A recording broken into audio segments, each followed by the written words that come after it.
The variables which changes when the state of system changes from one state to another to other state. तो अपन क्या कहेंगे, जैसे मान लेते हैं कि अपन ने एक पीवी ऐसे वर्क डन टाइप लिख लेते हैं, अपन प्रेशर वॉल्यूम का एक ग्राफ बना लेते हैं। तो अगर अपन प्रेशर और वॉल्यूम का ग्राफ बनाएंगे तो एक पर्टिकुलर स्टेट ए, इसको अपन ले लेते हैं स्टेट ए। तो अपन कहेंगे इस स्टेट पे जो प्रेशर होगा वो ये होगा और वॉल्यूम जो होगा वो ये हो जाएगा V1। तो अगर कोई दूसरा स्टेज है तो अपन वहां पर क्या करेंगे, स्टेज बी पे यहाँ पर प्रेशर वॉल्यूम चेंज हो जाएंगे। तो प्रेशर पी भी ले लेते हैं, वॉल्यूम वी भी ले लेते हैं। इसका पी ए प्रेशर लेंगे, वॉल्यूम वी ए ले लेते हैं। तो इसका वॉल्यूम ये हो जाएगा वी बी, इधर अपन वी ए ले लेंगे भाई। तो एक पर्टिकुलर स्टेज पे अपन को वॉल्यूम और प्रेशर पता चल जाएगा। अगर P A V A is equal to P V V B है, अगर है तो P A V A is at stage A and at stage B it is PB VB, ये हो जाएगा, है ना। that will be the PV and the VB, वो हो जाएगा, राइट।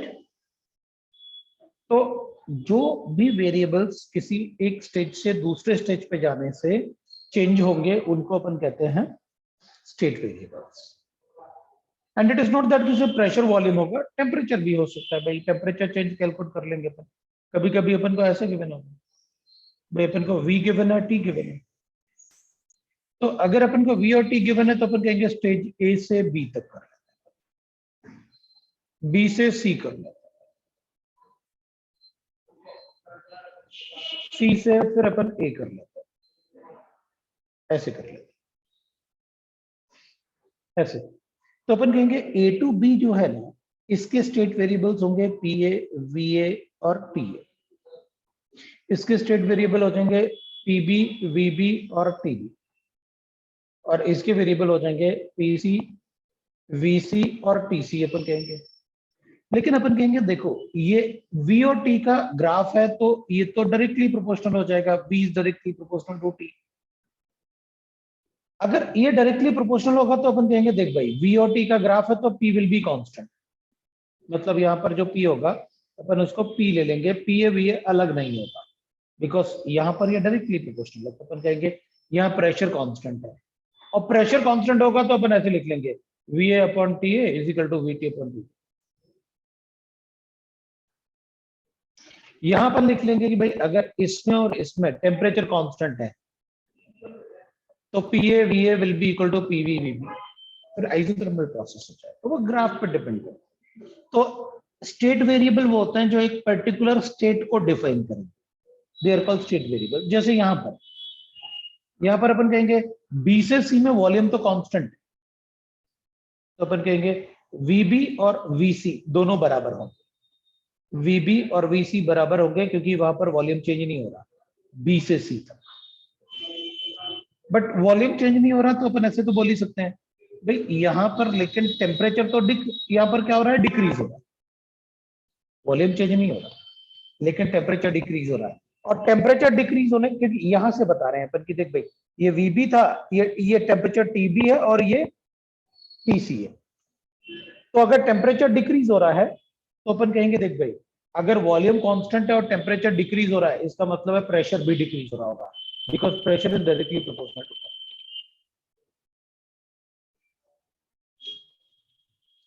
मतलब अपन ये बोल सकते हैं कि यहाँ पर वॉल्यूम कांस्टेंट है लेकिन प्रेशर क्या हो रहा होगा, डिक्रीज हो रहा होगा इधर से इधर। तो अपन वो बता सकते हैं। तो इस टाइप से अपन को क्वेश्चन भी मिलेंगे, है ना। क्वेश्चंस भी वो डिपेंड करता है कि भाई कैसे अपन को गिवन है वो अपन देखें। फिर स्टेट फंक्शन, ये तो स्टेट वेरिएबल्स हो गए। अब स्टेट फंक्शन का मतलब है द प्रॉपर्टीज ऑफ राइट ना system which depends on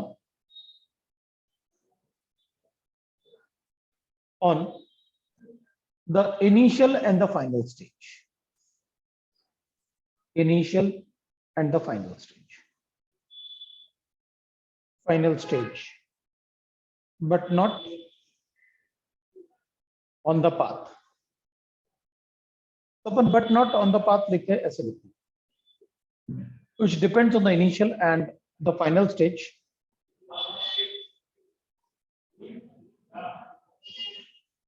is state function.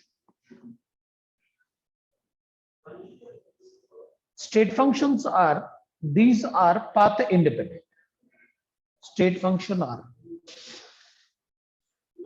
path independent. State functions are path independent. Path independent. Actually अपन को ना ये वर्ड मतलब बहुत जरूरी था, इसलिए मैंने उसको इंक्लूड किया। State functions our path independent. चलो देखते हैं कैसे। अब ये भी तो स्टेट वेरिएबल है और इस स्टेज के फंक्शन ये हैं, इस स्टेज के फंक्शन ये हैं, तो उनको भी तो अपन स्टेट फंक्शन बोल सकते हैं, बिल्कुल बोल सकते हैं। मान लो मेरे पास ऐसे पीवी वर्क डन ही ले लेते हैं, ऐसे अपन को पीवी वर्क डन। अपने पास एक स्टेज ए है और एक स्टेज बी है। अपन को पता है कि अगर ये पीवी वर्क डन है तो इस स्टेज पे जो प्रेशर वॉल्यूम होगा वो पीए होगा, वीए होगा, इधर भी पीबी होगा और वीबी होगा, ठीक है ना। ये पीबी होगा और वीबी होगा। बिल्कुल बिल्कुल कर सकते हैं, फिजिक्स से रिलेट कर सकते हो आप, कंजर्वेटिव एंड नॉन कंजर्वेटिव। हाँ बिल्कुल वही है ये। तो अपन कहेंगे इसमें जो डेल्टा पी होगा वो हमेशा P final minus P initial होगा। इट डजंट मैटर कि आपने प्रेशर कैसे कैलकुलेट किया है, मुझे तो बस प्रेशर, यहाँ का प्रेशर और यहाँ का प्रेशर अगर ये फाइनल है तो अपन कहेंगे पीबी हो गया माइनस पीए हो गया, that will be the delta. अगर अपन एनर्जी की बात करें, जैसे एच डेल्टा एच की बात करें, तो अपन कहेंगे देखो अगर यहाँ पर डेल्टा एच ए है और यहाँ पर डेल्टा एच बी है, बी फाइनल मान लो, तो अपन कहेंगे H final minus H initial. इससे मुझे कोई फर्क नहीं पड़ता कि वो डेल्टा एच का चेंज किस पाथ से हुआ, that is called state functions. So the state functions are, state function are pressure, volume, temperature, enthalpy, internal energy, free energy, entropy, heat capacity, etc. All are state functions. These all will be the state function। मतलब जिसमें भी अपन delta लगा सकते हैं, मतलब जिसमें भी अपन final और इनिशियल लिख सकते हैं। ये फाइनल वॉल्यूम, ये इनिशियल वॉल्यूम, ये फाइनल प्रेशर, ये इनिशियल प्रेशर, तो डेल्टा टी डेल्टा पी कितना होगा, फाइनल और इनिशियल का डिफरेंस। जिसमें भी अपन डेल्टा लगा सकते हैं वो सब के सब स्टेट फंक्शंस हो सकते हैं। तो यहाँ पर ये जी क्या है? जी तो फ्री एनर्जी है और एस एंट्रोपी है और ई इंटरनल एनर्जी है। लास्टिंग बताया था मैंने, एक्सटेंसिव प्रॉपर्टीज में। What are extensive Yes, property sir. which depends on the mass?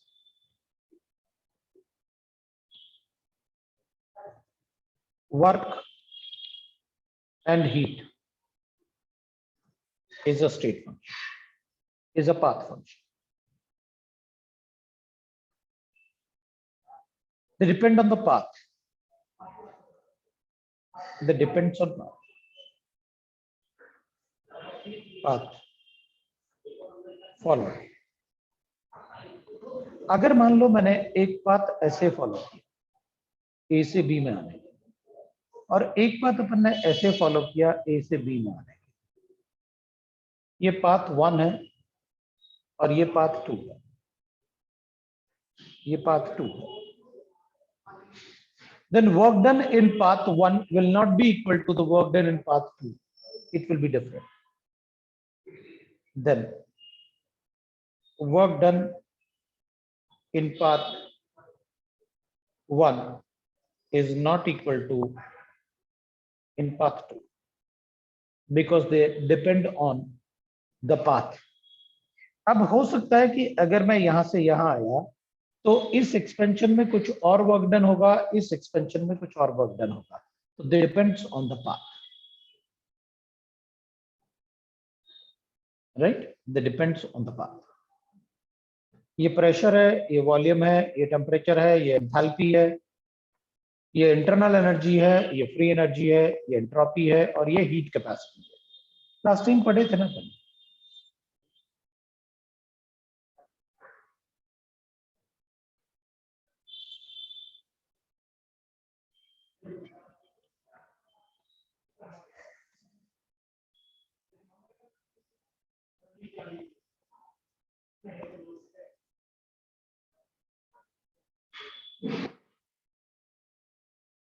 ये इनके फुल फॉर्म,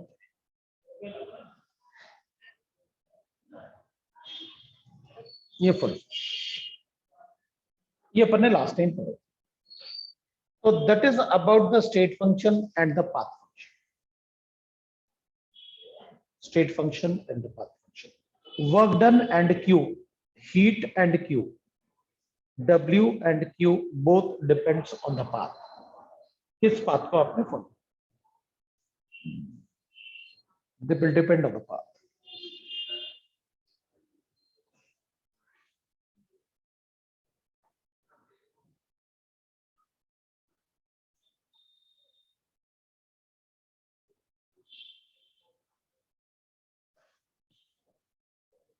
अब अपन एक बार मतलब अपन ने पहले पढ़ा intensive property, extensive property, system क्या होता है, सराउंडिंग क्या होता है, टाइप ऑफ सिस्टम क्या होता है, वो सब अपन पढ़ चुके हैं। एक बार फर्स्ट लॉ पढ़ लेते हैं और उसके बाद अपन फिर आगे थोड़े से टर्म्स पढ़ के फिर अपन पढ़ेंगे how to calculate the work and heat.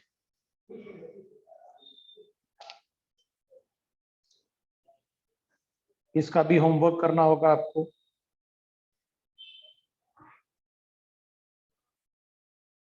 इसका भी होमवर्क करना होगा अपन को।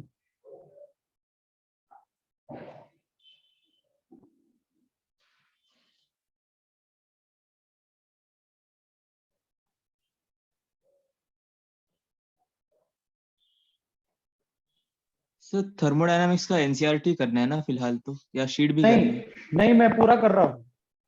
अब कुछ भी पढ़ा रहा हूँ आपको, वो सिर्फ एनसीईआरटी नहीं पढ़ा रहा, मैं तो पूरा पढ़ा रहा हूँ। वो एनसीईआरटी के चक्कर में नहीं पढ़ना मुझे। खत्म ओके सर। किया मतलब खत्म किया, मुझे एनसीईआरटी के चक्कर में नहीं पढ़ना। मैं तो 100% फुल पढ़ा रहा हूँ, ठीक है ना? आपको सीधा शीट सॉल्व करना है। Yes sir. और अब मैं ऐसा कुछ भी नहीं पढ़ाऊंगा जिसमें एनसीईआरटी है या कुछ है। पढ़ाया मतलब पूरा पढ़ा दिया। अब नेक्स्ट पेज पे चलते हैं।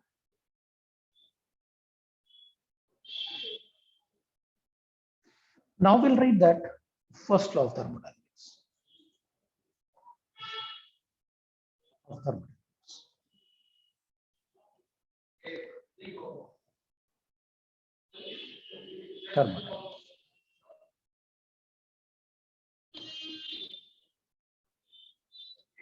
So first law of thermodynamics में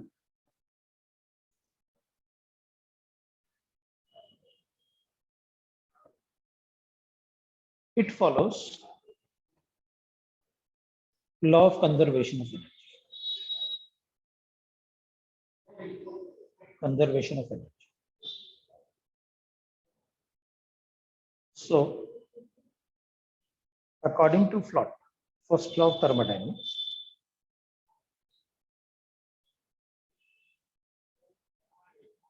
the one form of energy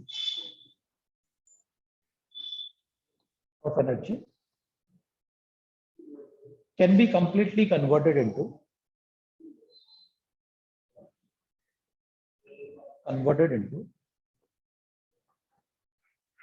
other form of energy.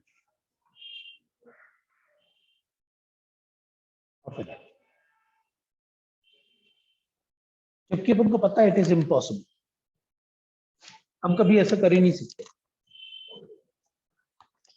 कि एनर्जी का एक फॉर्म अपन दूसरे फॉर्म में 100% कंप्लीटली कन्वर्ट कर ले, ऐसा पॉसिबल होता ही नहीं। लेकिन इसमें अपन कर सकते हैं, अपन को फॉलो करना है, ये अपन को फॉलो करना है।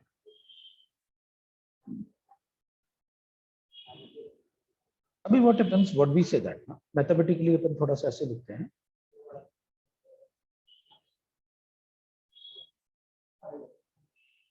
Mathematically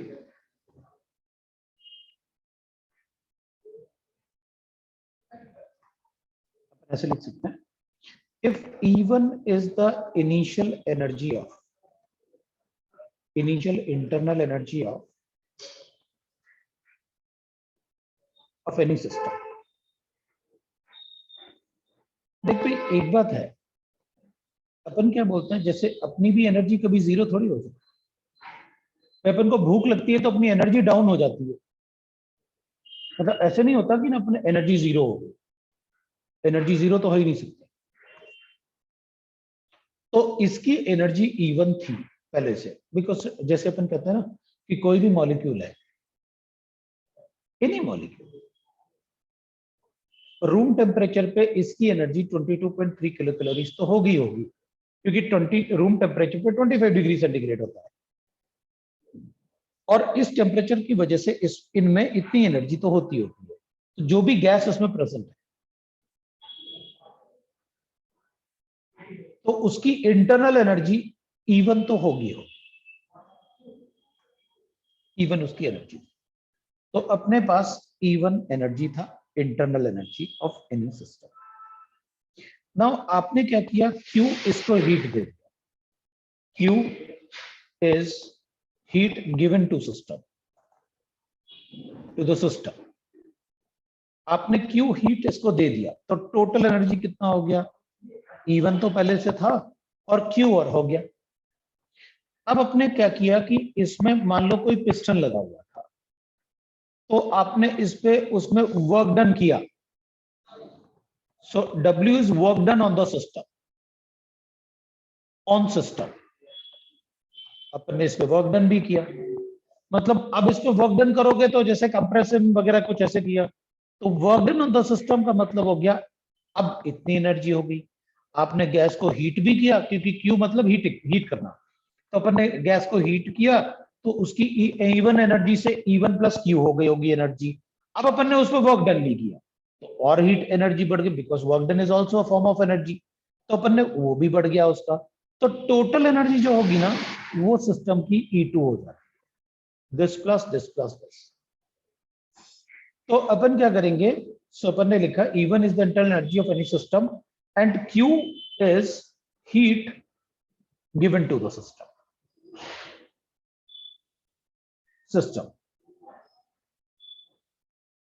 If W is work done on the system, मतलब अपन ने कंप्रेस किया, work done on the system, then its total energy become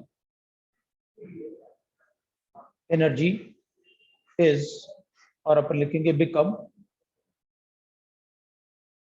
E2, then E2 will be equal to E1 plus Q plus W. So I can write that E2 minus E1 will be equal to Q plus W. तो अपन ने कहा देख भाई पहले उसकी energy E1 थी और बाद में E2 हो गई, तो जो आपने डिफरेंस लेके आया, the change in energy, that is equal to Q plus W। मतलब ये बिल्कुल ऐसे ही है कि इसकी एनर्जी मान लो 5 किलो जूल थी, मैंने इसको 3 जूल्स और दे दिया, 8 हो गई।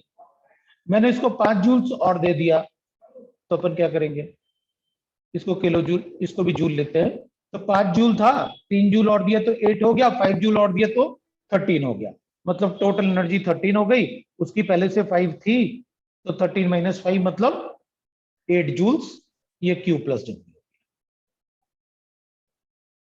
अगर मान लो अपन कहते हैं कि इसकी एनर्जी पहले से कितनी 5 जूल्स है, हमने 3 जूल्स इसको एनर्जी दिया और 2 जूल इससे वर्क डन करवा लिया, मतलब माइनस हो गया, work done by the system, वो नेगेटिव होगा। अगर इससे वर्क डन करवा लिया तो ये क्या हो जाएगा, नेगेटिव हो जाएगा। तो भाई 5 थी, 3 और दिया तो 8 हो गया, और 2 का वर्क डन करवा लिया, तो बचा क्या होता। तो जो अपन work done by the system लिखते तो इसको माइनस में लिखेंगे, work done by the system अपन नेगेटिव में लिखते हैं। E2 is the final internal energy of the system, बिल्कुल। सो अपन को ये क्वेश्चन में गिवन होगा कि आपने कितना एनर्जी दिया, कितना वर्क डन करवाया, और कितना उसका इंटरनल एनर्जी पहले से था। तो अपन कहेंगे this equation is called first law of thermodynamics. E1 पहले से एनर्जी था, ये एनर्जी दिया, ये भी वर्क डन दिया, तो E2 हो गया, तो डिफरेंस जो है delta E will be equal to Q plus W हो जाएगा। तो ये अपने पास आ जाएगा। तो अपन ने इसको Q, E1 इसकी एनर्जी थी, Q अपन ने इसको एनर्जी दिया, इस पे वर्क डन भी किया, तो टोटल एनर्जी E2 हो गई, तो E1 minus E2 is Q plus W। This is first of thermodynamics. अभी फर्स्ट ऑफ थर्मोडायनेमिक्स में व्हाट विल से दैट, इसमें फर्स्ट ऑफ थर्मोडायनेमिक्स में if delta E is equal to 0 then Q will be equal to minus 2. If Q is equal to 0, then delta E is equal to W.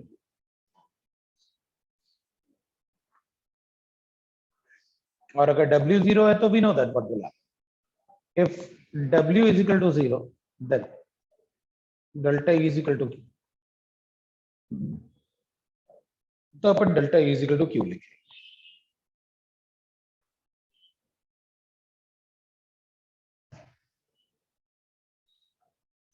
Q and W are not the state function.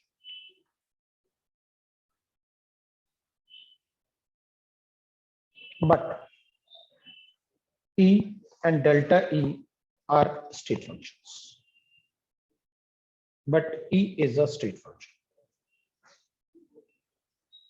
A state function. But Q तो heat है ना। तो लिखो ना अपने कि heat is a path function. भाई heat, एक बात बताओ, हाँ अगर सर, मान, हाँ सर। हाँ नहीं तो मैं तुमको डेली लाइफ से एग्जांपल निकाल के बता दो, कि तुमको डाउट होगा तो पूछ ही लेना, और क्या is a state function.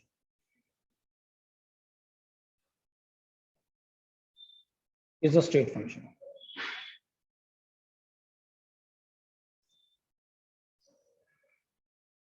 If delta T is equal to 0, मतलब if temperature is constant,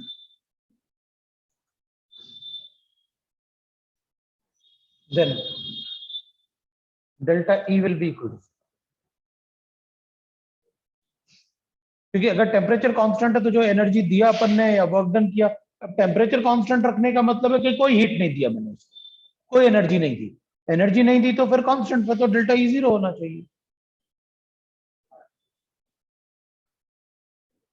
so it is isothermal process, और आइसोथर्मल में टेम्परेचर कांस्टेंट होता ही होता है। Isothermal process we can write. This is first law of thermodynamics, इस part को आप ध्यान रखो। फर्स्ट लॉ ऑफ थर्मोडायनेमिक्स होता है delta E is equal to Q plus W।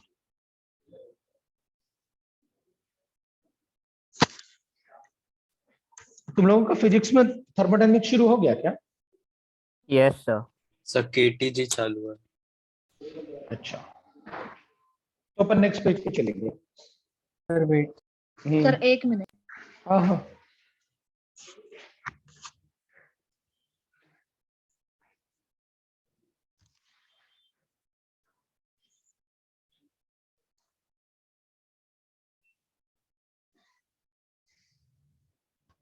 Sir ये लास्ट पॉइंट वापस बताइए ना।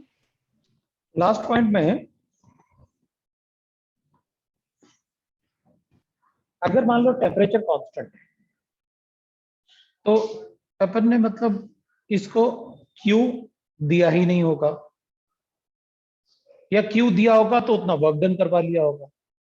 भाई इसकी एनर्जी E1 जो थी वो 5 जूल्स थी, मैंने इसको 3 जूल्स एनर्जी दिया तो इससे वर्क डन भी 3 जूल्स करवा लिया। कितने एनर्जी दिया Okay. उतना ही वर्क डन करवा दिया, तो इसको एनर्जी दिया था 3 जूल्स, वर्क डन करवा लिया 3 जूल्स, तो फिर ओवरऑल ये दोनों तो 0 हो गए, तो फिर डेल्टा ई भी क्या हो जाएगा 0, क्योंकि फिर एनर्जी चेंज तो आएगा नहीं, टेम्परेचर इज कांस्टेंट, वो बताया delta E is equal to, मतलब जितना भी अपन ने इसको E1 इसकी एनर्जी दी, initial energy of the gas, अपन ने इसको Q given to the system 5 joules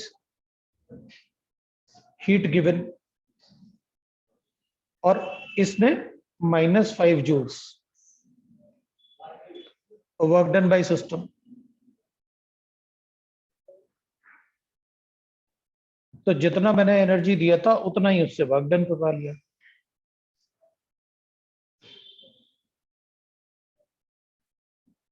yes sir. तो एनर्जी चेंज कितना आएगा 0। मान लो इसकी इनिशियल एनर्जी 10 जूल्स था, लेकिन अपन ने इसको 5 जूल दिया और -5 वर्क डन करवा लिया, तो इसमें तो कोई चेंज नहीं आया, ये डेल्टा ही अपना 0 हो जाएगा। That is what we can. Obviously last वाले पॉइंट के लिए टेम्परेचर कांस्टेंट होना चाहिए। नेक्स्ट चलते हैं अपन। अब ना हम पहले क्या करेंगे, पहले अपन इस पार्ट को पढ़ेंगे, उसके बाद ही अपन आगे बढ़ेंगे। पहले तो ये तीनों पढ़ाओ, उसके बाद ही अपन आगे बढ़ेंगे। तो पहले अपन इन तीनों को पढ़ते हैं, ठीक है, और उसके बाद फिर अपन आगे बढ़ेंगे। अपन पहले बात करते हैं heat. Heat is a disorder form of energy.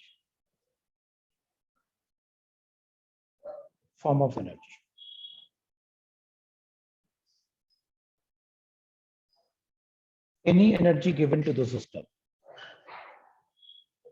any energy exchange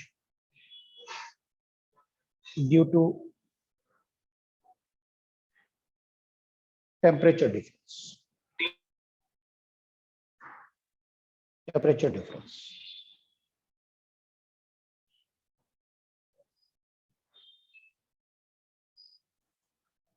In the system, then it is called heat energy.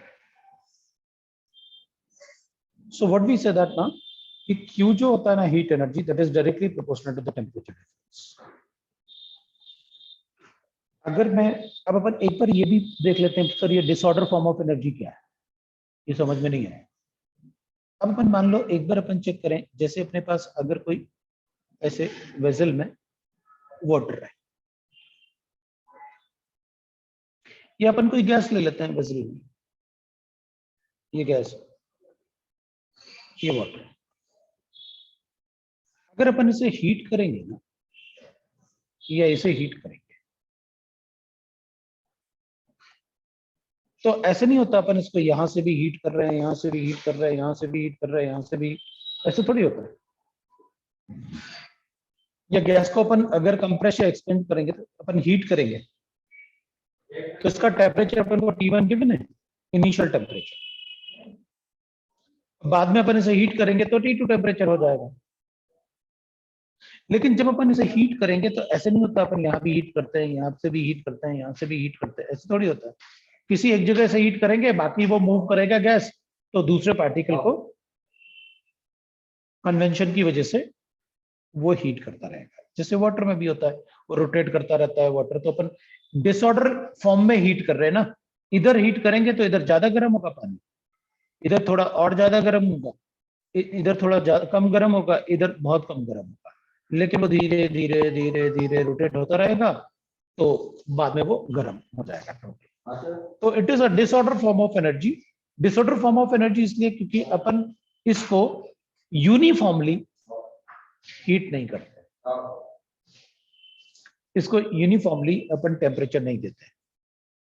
So Q is always directly proportional to delta T। और मान लो अपन को गैस को हीट भी करना है या पानी को गर्म भी करना है, तो पहले तो ये जो वेसल होता है वो गर्म होता है, वो भी हीट एब्जॉर्ब करता है। अब ये डिपेंड करेगा किस वेसल में ले रखा है, उस पर भी डिपेंड करेगा। So heat is a disorder form of energy. अपन जब भी हीट करेंगे, किसी का भी टेम्परेचर T1 से T2 बढ़ाएंगे, तो अपन उसको किसी एक तरफ ही हीट करते हैं और उसकी वजह से उसका टेम्परेचर बढ़ जाता है। तो any energy exchange with the system due to the difference in temperature is called heat energy.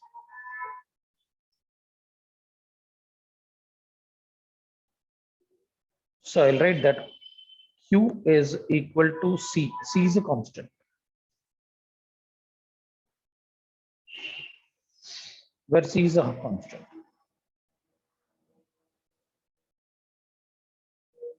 Constant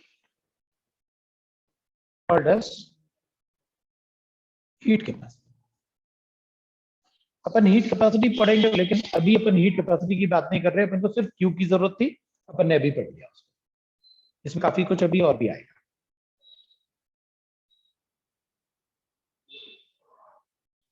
अपन फिर से पढ़ सकते हैं, हीट कैपेसिटी को सेपरेटली पढ़ सकते हैं, लेकिन हीट कैपेसिटी जब अपन पढ़ेंगे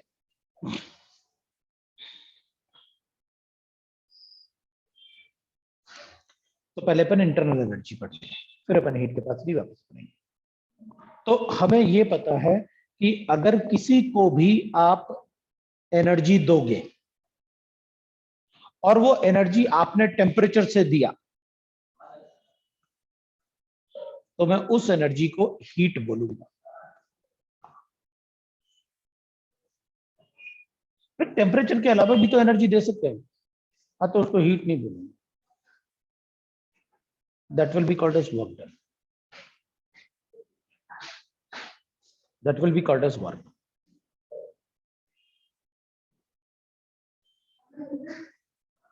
It is ordered form of energy.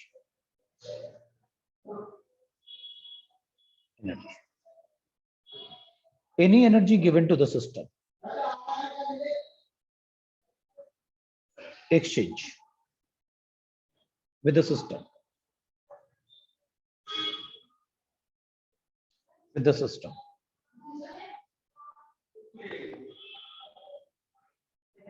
except the temperature change, is called work. Work is an ordered form of energy. There can be different type of work. There can be different type of work. Work अलग अलग type के हो सकते हैं, जैसे अपन कहेंगे mechanical work done, तो W is equal to होता है P delta V। Electrical work done, gravitational work done, ये लिखने की जरूरत नहीं है अपन को, लेकिन हाँ अपन लिख लेते हैं। Gravitational work done minus mgh, gravitational work done. Electrical work done,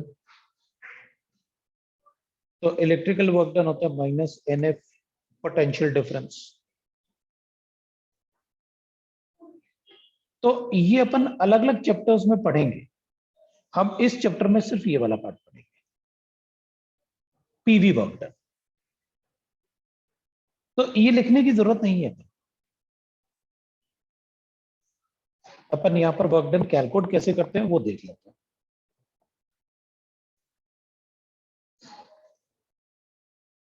In this chapter, we have to deal with to calculate mechanical work done. Mechanical work done.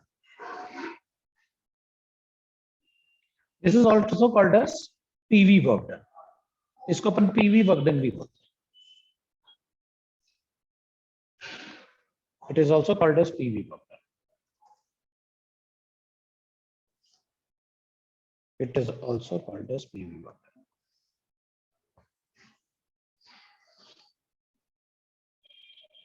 It is also called as PV work done. तो चलो देख लेते हैं pressure volume work done. अपन क्या करते हैं, एक vessel ले लेते हैं जिसमें अपन गैस ले लेते हैं. मान लो ये अपने पास एक वेसल है और इसमें अपन गैस ले लेते हैं.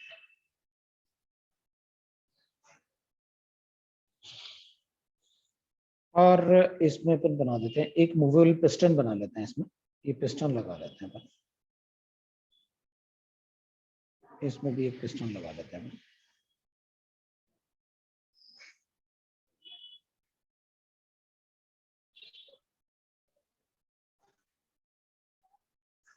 ये मैं इसके अंदर एक गैस ले लेता हूं. ये मैंने एक पिस्टन लगा लिया. इसमें एक पिस्टन लगा लेते हैं. ये मूवेबल पिस्टन है. अरे यार इसको तो बता भी नहीं सकता. ठीक है, तो अपन एक मूवेबल पिस्टन लगा लेते हैं. इसमें ऐसे ही बना देता हूँ. ये अपन ने एक पिस्टन लगा रखा है, मूवेबल पिस्टन.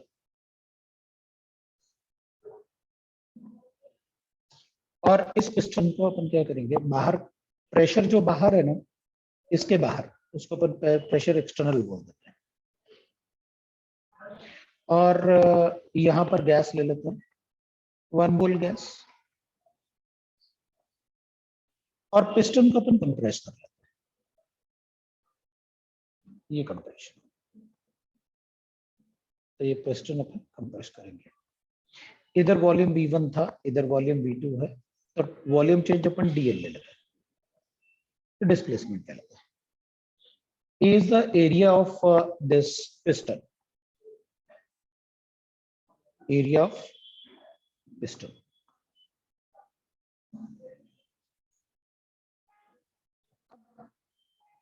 अपन को पता है वर्क इज इक्वल टू होता है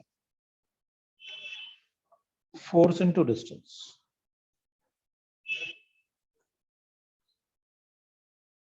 तो फोर्स जो होता है, प्रेशर इज इक्वल टू होता है फोर्स अपॉन एरिया. तो फोर्स को अपन लिख सकते हैं pressure into area into distance. जो यहां पर अपन ने पिस्टन कंप्रेस किया ना, that is equal to D. Area into distance, यहां पर जो एरिया है और into distance, that will be equal to volume. So I can write that pressure into area into dl is equal to change in volume. Therefore I can write that work done will be equal to pressure. जो इसका pressure जो होगा वो अपन external pressure ले लेते हैं, जो pressure applied हो रहा है. सो ऑन द पिस्टन है द प्रेशर अप्लाइड. सो इसको तो मैं लिख लेता हूँ P एक्सटर्नल. और वॉल्यूम में ले लेता हूँ क्या, वॉल्यूम में लिखूंगा V2 minus V1. V2 minus V1. अभी अपन वॉल्यूम अगर लिखेंगे तो V2 minus V1. V2 is, since V2 is less than V1. ठीक है, because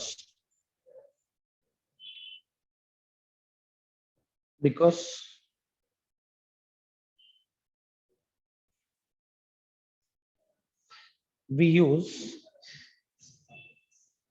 work done on the system in first law of thermodynamics. तो first of thermodynamics हमको work done on the system लेना होता है। तो अगर ये work done on the system लेंगे और V2 अगर छोटा होगा V1 से, तो ये वैल्यू क्या आएगी? नेगेटिव आएगी। तो मैं वर्क डन के लिए क्या लिख लेता हूं? Minus P external into V2 minus V1। अगर ये छोटा है इससे, तो मैं work done by the system,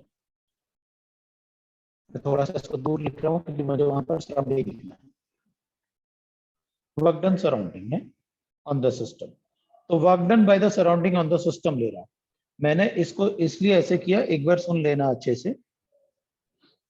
मैंने जब वर्क डन इसका फर्स्ट लॉ ऑफ थर्मोडायनेमिक्स का डेफिनेशन बनाया था, तो बाय डेफिनेशन जो मुझे वर्क डन कैलकुलेट करना होता है, वो सराउंडिंग का वर्क डन कैलकुलेट करना होता है ऑन द सिस्टम। मतलब हमने बाहर से कंप्रेस करके सिस्टम पे कितना वर्क डन किया, वो कैलकुलेट करना होता है। इसलिए मैंने यहाँ पर कंप्रेशन की बात की, तभी मैंने वॉल्यूम V1 से V2 चेंज किया, क्योंकि मुझे कैलकुलेट करना है work done by the surrounding on the system. मुझे work done on the system लेना होता है। अगर मुझे work done on the system लेना है, तो V2 will be smaller than V1। अगर ये छोटा होगा तो वर्क डन नेगेटिव आएगा, नेगेटिव आए ना आए उसके लिए मैं इस पे साइन लगाऊंगा नेगेटिव। और ये केमिस्ट्री में हमेशा जो अपन वर्क डन कैलकुलेट करेंगे, अगर कुछ मेंशन नहीं है, तो वो वर्क डन हमेशा कैलकुलेट किया जाएगा सराउंडिंग वाला वर्क डन। ये हमेशा याद रखेंगे। जब अपन इसे कंप्रेस करते हैं ना, तो अपन ने कहा कि भाई ये नेगेटिव साइन क्यों लगाया, क्योंकि हमेशा हमको क्या कैलकुलेट करना है? Work done by the surrounding on the system. Work done on the system calculate करना है सराउंडिंग से। सराउंडिंग ने सिस्टम पे कितना वर्क डन किया, इसलिए अपन ने ये नेगेटिव साइन लगाया, क्योंकि फर्स्ट लॉ ऑफ थर्मोडायनेमिक्स में हमको work done on the system दिया था according to first law of thermodynamics. So अपन को हमेशा work done by the surrounding on the system calculate करना होता है। दूसरी बात, जब अपन इसको कंप्रेस करेंगे ना, तो ऐसे नहीं होता कि जब अपन कंप्रेस करेंगे तो यहां प्रेशर ज्यादा होगा, यहां प्रेशर कम होगा। नहीं, जब आप कंप्रेस करोगे तो इसमें यूनिफॉर्मली सब जगह एक जैसा प्रेशर होगा। मतलब इसमें सारे पार्टिकल्स में एक जैसा यूनिफॉर्म प्रेशर होगा। That is called ordered form of pressure. उस प्रेशर के बढ़ने से टेम्परेचर बढ़ेगा, और टेम्परेचर के बढ़ने से काइनेटिक एनर्जी बढ़ेगी। वही इसकी एनर्जी अपन अज्यूम करते हैं। तो जब इसको कंप्रेस करेंगे तो इसमें सारे पार्टिकल का प्रेशर एक जैसा बढ़ेगा जब आप कंप्रेस करोगे। तो ऐसे नहीं होता कि जो इधर पार्टिकल है उनका प्रेशर ज्यादा होगा, नीचे वालों का कम होगा। नहीं, ऑर्डर्ड फॉर्म में सभी जगह एक जैसा होगा, यूनिफॉर्म। इसमें ऐसा नहीं होता। जब आप पानी गर्म करोगे तो ऐसा नहीं होता कि सब जगह एक जैसा गर्म होगा पानी, तो ये अलग अलग होगा।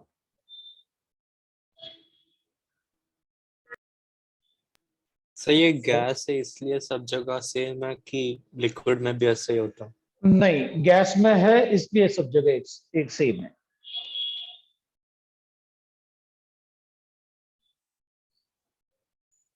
लिक्विड का कंप्रेशन से कभी हीटिंग नहीं होता, टेम्परेचर से ही होता है।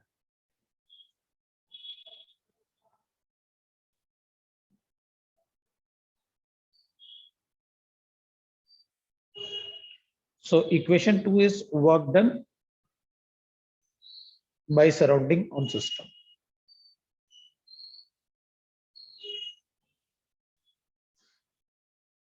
On the system.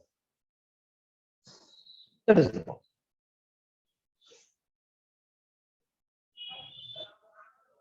अपन को ये सारा पार्ट स्कूल में पूछ सकते हैं, लेकिन अपन को अगर मान लो सब्जेक्टिव नहीं देना है तो सिर्फ इक्वेशन पता होना चाहिए। ये सब भूल जाओ, मुझे नहीं चाहिए ये सब। ये सब मैंने इक्वेशन कैसे बनाया ये इसलिए लिखा है।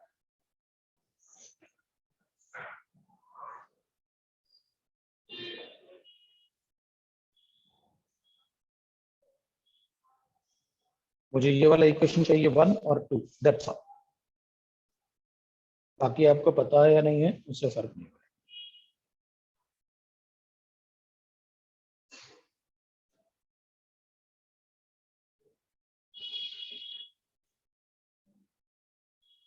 नेक्स्ट पेज पे चलें।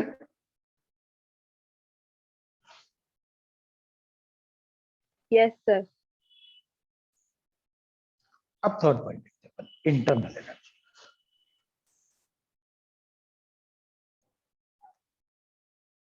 उसको ई या फिर यू दोनों से डिनोट करते हैं, किसी बुक्स में ई से डिनोट करेंगे, किसी बुक्स में यू से डिनोट करेंगे।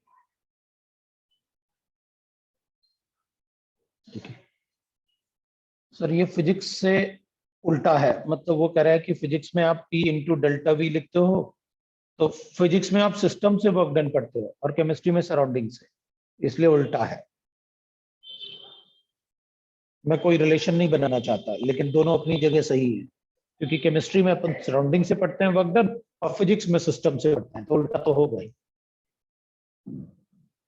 ठीक है ना, उल्टा तो होना ही चाहिए फिर। चलो, the total energy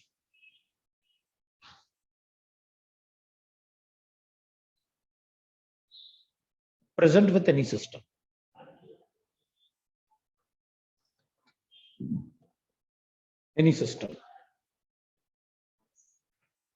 is called internal energy.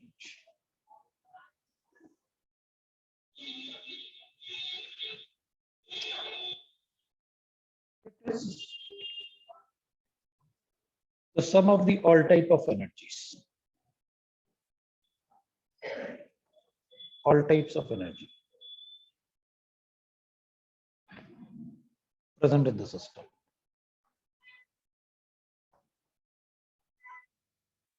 So E total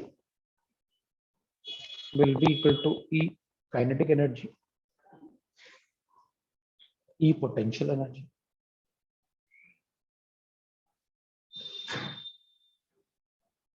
E vibrational energy, E rotational energy,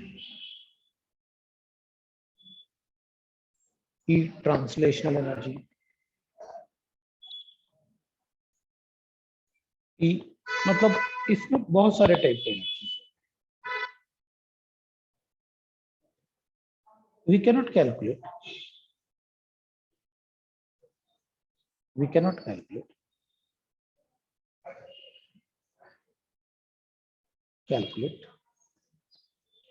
the exact value of E for any given substance.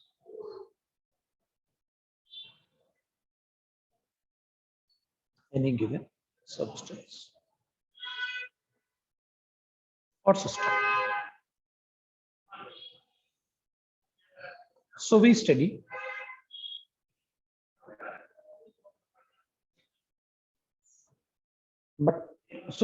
delta E. इसलिए अपन हमेशा डेल्टा ई पढ़ते हैं, ई नहीं पढ़ते हैं, ई कैलकुलेट कर ही नहीं सकते, but it's value can be calculated precisely with the help of calorimetry. Upon precisely इसका वैल्यू कैलकुलेट कर सकते हैं, एग्जैक्ट तो नहीं कर सकते, लेकिन प्रिसाइसली मतलब ऑलमोस्ट इतना होना चाहिए with the help of calorimeter. Calorimeters are of to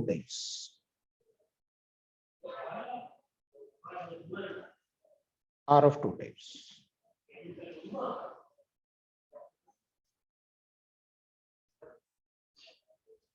एक होता है open vessel calorimeter,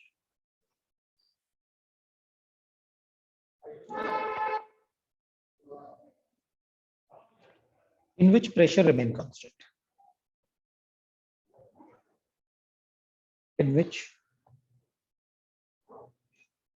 remain constant. और एक होता है open vessel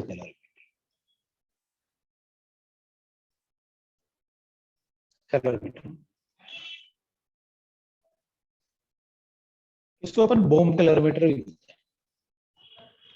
bomb calorimeter in which volume remain constant. अब ओपन वेसल है तो वॉल्यूम कांस्टेंट लेने में, ओपन वेसल का तो वॉल्यूम कांस्टेंट ही लेते हैं. Law for open system. जब अपन कोई कैलोरीमीटर को यूज करते हैं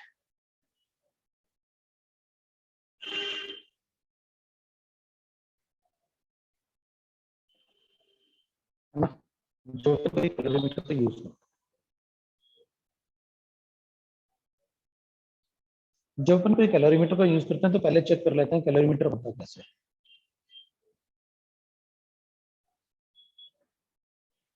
है ना। तो अपन कैलोरीमीटर एक बना के देख लेते हैं कि कैसे अपन कैलोरीमीटर बनाएंगे।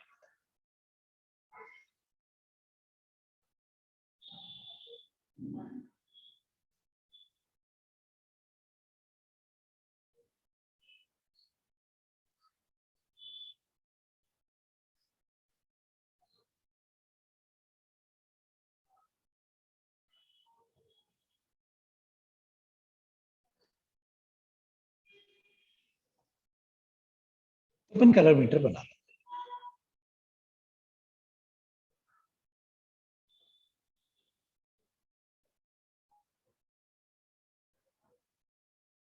जब कैलोरीमीटर बनाते हैं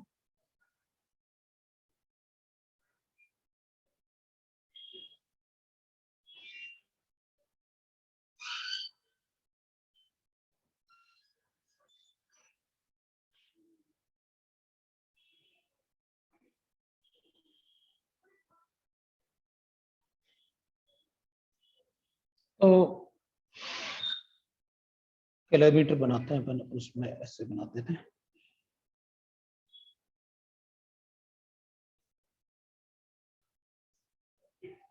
This is called stirrer. This is the thermometer.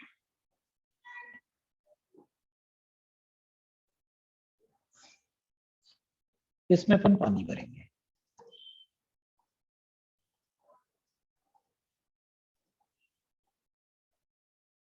इसे वाटर, ये जो होता है इसको अपन कहते हैं, ये जो ऐसे वेसल है इसको अपन कहते हैं बूम ऑफ द कैलोरीमीटर। इसके अंदर एक अपन एक लिखते हैं, मतलब एक स्टेंट लगाते हैं, ऐसे स्टैंड होता है जिसपे क्रूसिबल रखा होता है। एक स्टेंट रखते हैं, उस पर क्रूसिबल रखा होगा।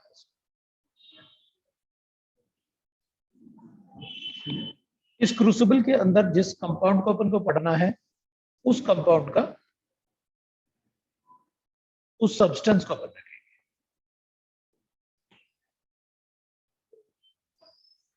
और फिर अपन इसमें फिलामेंट लगाएंगे, ऐसे ऐसे अपन फिलामेंट लगा देंगे इसको बर्न करने के लिए। ऐसे फिलामेंट लगा देंगे, अपन इसको बर्न करेंगे। इधर O2 होगा अंदर, नो डाउट, एयर मतलब ऑक्सीजन होता है, तभी ये बर्न करेगा। ये बनने लगा होता है, दिस इज सब्सटेंस है, यहाँ पर सब्सटेंस होता है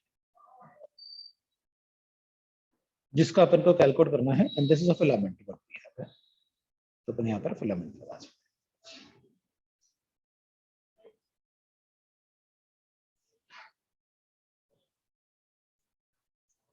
ठीक है ना।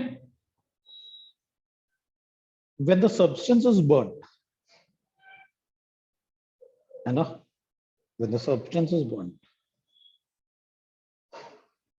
the substance is burnt, the energy liberated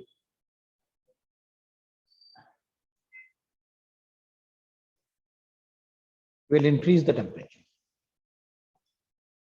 will increase the temperature.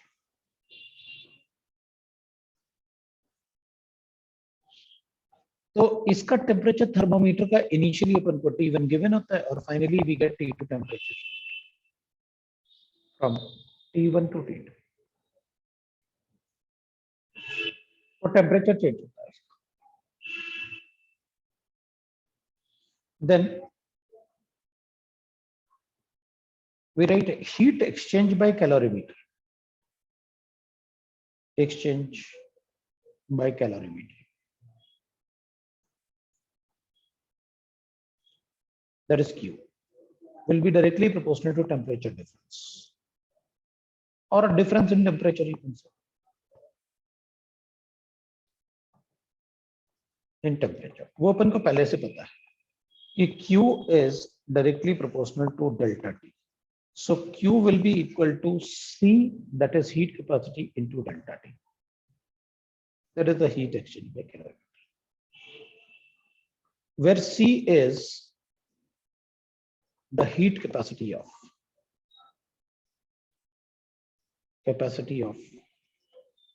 water plus calorimeter, जो मेटल ऑफ कैलोरीमीटर. ये जो हीट कैपेसिटी होता है ना वाटर और कैलोरीमीटर का, ये अपन को गिवन होता है क्योंकि मान लेते हैं अपन कि यहाँ पर एनर्जी जो लिबरेट हुआ, मान लेते हैं कि अपन यहाँ पर 10 जूल एनर्जी लिबरेट हुआ, तो 10 जूल सारा का सारा थोड़ी पानी का टेम्परेचर इंक्रीज करेगा भाई. ये मेटल से बना हुआ है,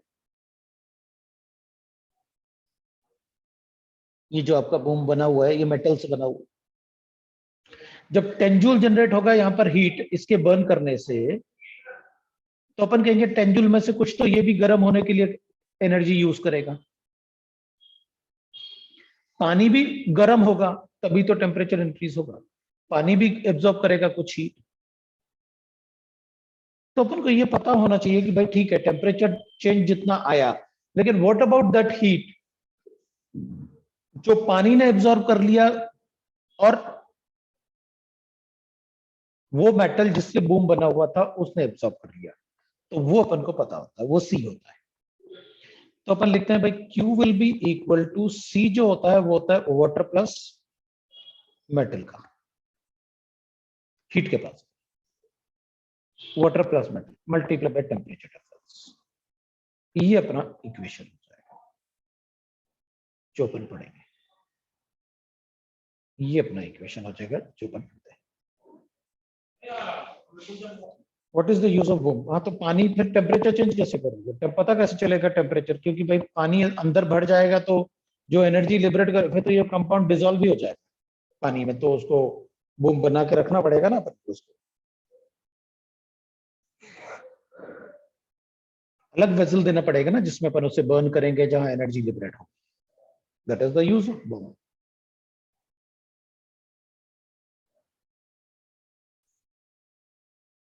राइट.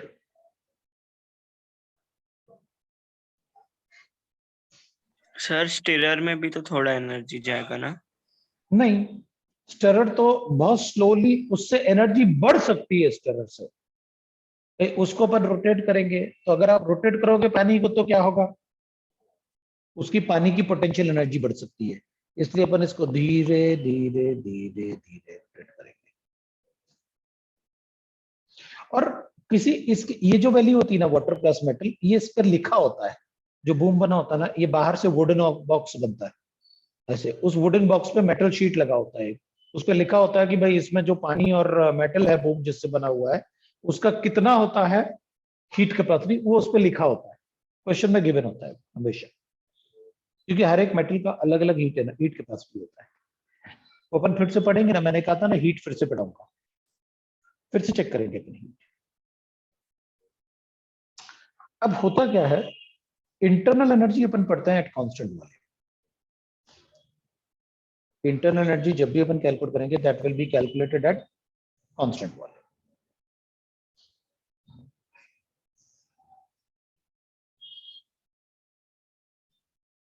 हाँ, कैलोरीमीटर में कुछ भी पूछ सकते हैं, ये कैलोरीमीटर ही तो है.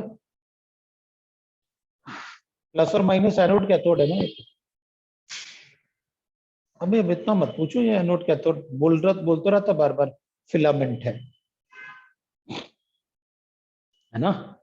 कैलोरीमीटर में क्वेश्चन आएगा ना, हीट एक्सचेंज बाय कैलोरीमीटर, तो इसको अपन ना, ये जो है ना एक कांस्टेंट वॉल्यूम पे है. Q at constant volume is equal to sir एक second. C at constant volume into delta T, and that is equal to delta E. So ये लो, आप लिख लो पहले, फिर उसके बाद बात करेंगे.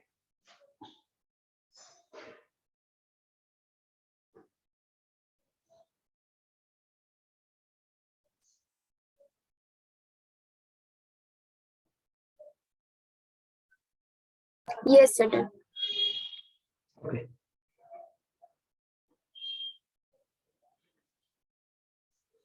So delta E.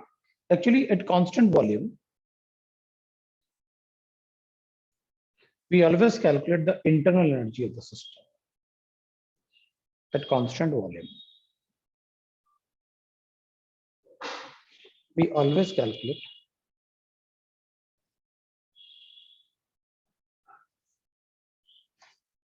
the energy of system as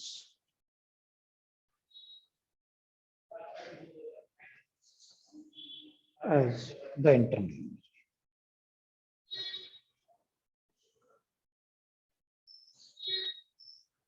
upon constant volume पे हमेशा डेल्टा ई कैलकुलेट करेंगे। तो डेल्टा ई अगर मुझे कैलकुलेट करना है ना इंटरनल एनर्जी, तो मैं CV into delta T calculate करूंगा। सो मैं डेल्टा ई लिख लूंगा। अब इसमें ऐसे भी हो सकता है कि कितना मोल्स, क्योंकि ये तो हीट कैपेसिटी है, तो how many moles of substance is burn. तो अपन को डेल्टा ई तो पर मोल बताना होता है, तो अपन लिख लेंगे एनसीवी डेल्टा टी।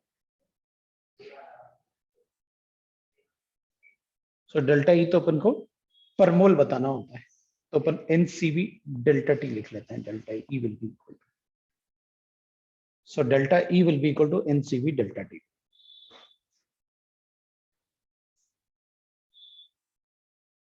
अब एक बार अपन डिस्कस कर लेते हैं हीट कैपेसिटी।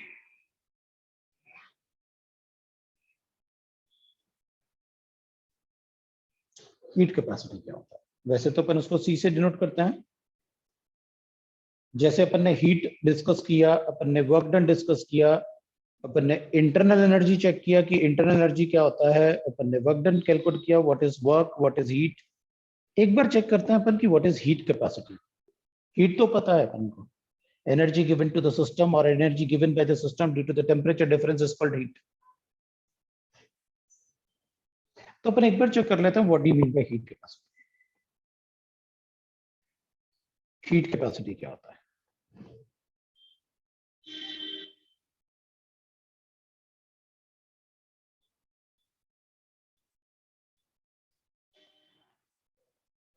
ठीक है, तो अपन क्या करेंगे, टेंडेंसी ऑफ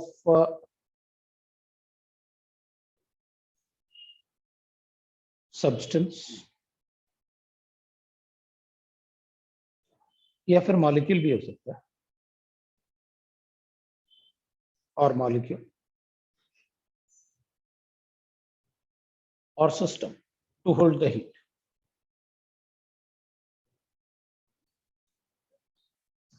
अब होल्ड द हीट का मतलब क्या?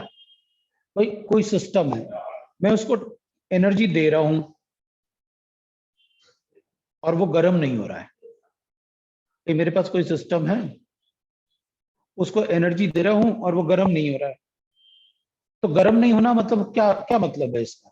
क्योंकि उसकी tendency to hold the heat बहुत ज्यादा है, इसलिए वो गर्म नहीं हो रहा है। भाई अगर उसकी tendency to hold the heat कम होता तो थोड़ा सा एनर्जी देता, गर्म हो जाता, मतलब उसकी हीट कैपेसिटी अच्छी नहीं है। हीट कैपेसिटी का मतलब क्या है? भाई आपकी जैसे eating capacity, what do you mean by eating capacity? तो अपन कहेंगे भाई ये तो बहुत खाना खाता है यार, इसकी तो ईटिंग कैपेसिटी बहुत ज्यादा है, वो कितना भी दो खाते ही जाएगा, पेट ही नहीं भरता उसको। ऐसे ही होता है हीट कैपेसिटी। मतलब मैं चाहता हूं कि ये गर्म हो जाए, इसका ईटिंग कैपेसिटी, मैं चाहता हूं कि इसका पेट भर जाएगा, पेट ही नहीं भर रहा, उसका खाते ही जा रहा है, खाते ही जा रहा है।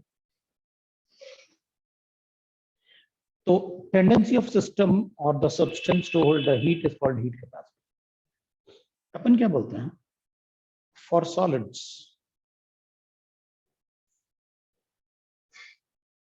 वैसे तो अपन को गैसेस के बारे में पढ़ना है, क्योंकि मैंने आपको साफ साफ बताया we have to study the PV work done, और पीवी वर्क डन तो अपन गैसेस के लिए पढ़ते हैं। सो ये मैंने आपको पहले बता रखा है सॉलिड्स के लिए, इसलिए मैं बोल रहा हूं फॉर सॉलिड्स हीट कैपेसिटी। ये क्यों लिखे अपन तो सीधे लिखते हैं बाय डी लॉन्ग्स-पिटेट्स लॉ।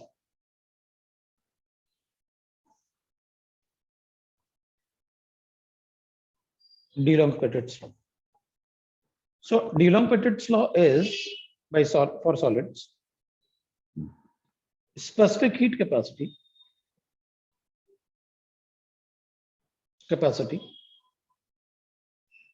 अपन को कैलोरीज में लेना होता है और 1 ग्राम के लिए लेना होता है, और स्पेसिफिक वर्ड आता है तो 1 ग्राम के लिए लेना होता है. So specific heat capacity into atomic weight is equal to होता है 6.4. ये D'Elongpetit's लॉ होता है. तो अगर मान लो मुझसे कोई कहेगा हीट कैपेसिटी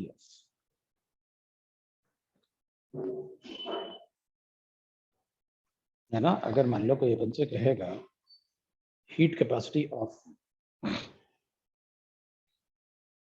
Al और कॉपर, दोनों में से बताओ किसकी हीट कैपेसिटी ज्यादा किसकी होती है. तो अपन कहेंगे देख भाई एटॉमिक मास तो कांस्टेंट होता है और ये भी कांस्टेंट है. अगर मुझे 6.4 चाहिए इन दोनों का डिफरेंस, तो जिसका एटॉमिक मास ज्यादा होगा उसकी हीट कैपेसिटी कम होगी, क्योंकि दोनों का प्रोडक्ट 6.4 चाहिए. इसका एटॉमिक मास ज्यादा है, इसका मतलब इसकी हीट कैपेसिटी कम है.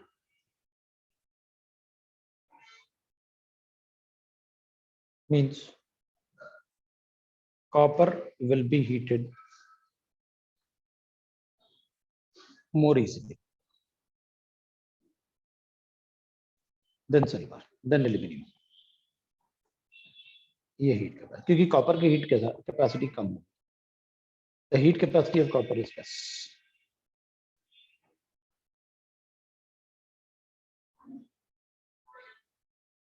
अब अपन कहेंगे भाई गरम करना है अगर, तो मतलब कितना गरम करना है, तो अपन कहेंगे देखो हीट कैपेसिटी होता है heat capacity energy required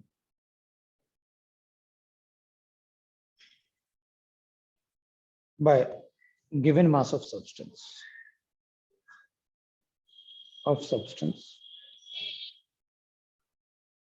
to increase temperature by 1 degree centigrade. मतलब मेरे पास जो भी सब्सटेंस है उसको कितना हीट दे दें कि उसका टेम्परेचर 1 डिग्री इंक्रीज हो जाए. That is called its heat capacity. तो अपन कहेंगे सर इसमें तो भाई अगर अमाउंट कम है तो थोड़ा हीट देने से ही 1 डिग्री बढ़ जाएगा, और अमाउंट का ज्यादा है तो ज्यादा देना पड़ेगा 1 डिग्री राइज करने के लिए. तो अपन कहेंगे हीट कैपेसिटी में लिखा हुआ है आपने गिवन मास ऑफ सब्सटेंस,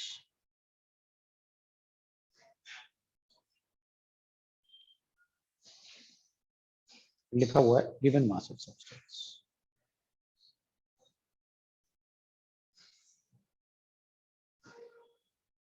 इसका मतलब है कि वो अमाउंट पे भी डिपेंड करेगा और नेचर पे भी डिपेंड करेगा, वो तो यहां दिख रहा है. हीट कैपेसिटी डिपेंड्स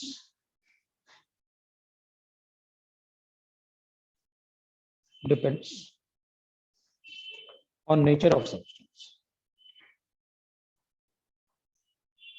वो तो अपन ने देखा कि कॉपर जल्दी गर्म हो जाएगा एल्यूमिनियम के कंपैरिजन में. दैट्स व्हाई जो भी कुकिंग यूटेंसिल्स होते हैं ना, किचन में जो बर्तन होते हैं उनमें नीचे कॉपर लगा होता है. कॉपर इसलिए लगा होता है और जल्दी गर्म होंगे तो खाना जल्दी पकेगा, क्योंकि उसकी हीट कैपेसिटी कम होती है.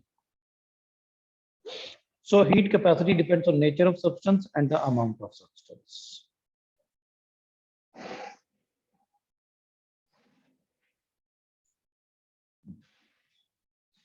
भाई अगर कॉपर जल्दी गर्म होता है तो अपन को अमाउंट पे भी डिपेंड करेगा कि कॉपर को, एक थोड़ा कॉपर है मेरे पास 2 ग्राम कॉपर है और एक 5 ग्राम कॉपर है, बताओ किसमें 1 डिग्री जल्दी राइज हो जाएगा, जिसमें 2 ग्राम.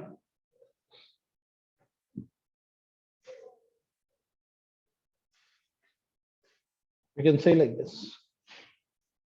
तो अपन फिक्स कर लेते हैं अमाउंट के लिए फिक्स कर देते हैं 1 ग्राम ले लेते हैं कि भाई 1 ग्राम सब्सटेंस का 1 डिग्री राइज.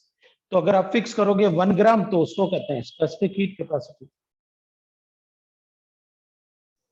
जब भी अपन स्पेसिफिक वर्ड यूज करेंगे we are dealing with 1.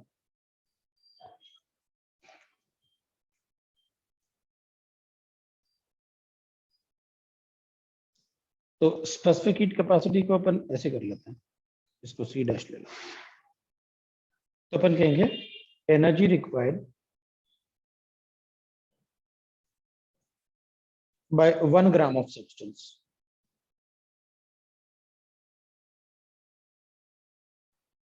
to increase the temperature by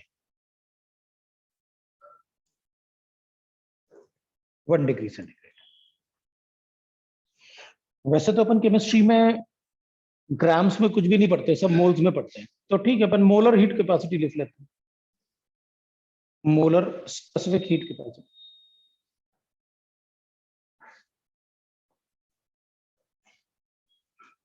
तो सी कर लो, ये हो जाएगा energy required by 1 mole of substance to increase the temperature by 1 degree centigrade। अगर 1 ग्राम के लिए लिखोगे तो स्पेसिफिक हीट कैपेसिटी होगा, 1 मोल के लिए लिखोगे तो उसको अपन मोलर स्पेसिफिक हीट कैपेसिटी लिखेंगे फॉर 1 मोल।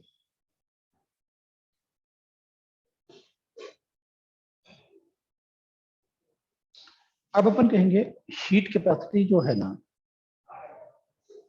वो समझ में आ गया कि भाई अपन कितना हीट दे दें, क्यू दे दें, सो दैट कि 1 डिग्री राइज हो जाए।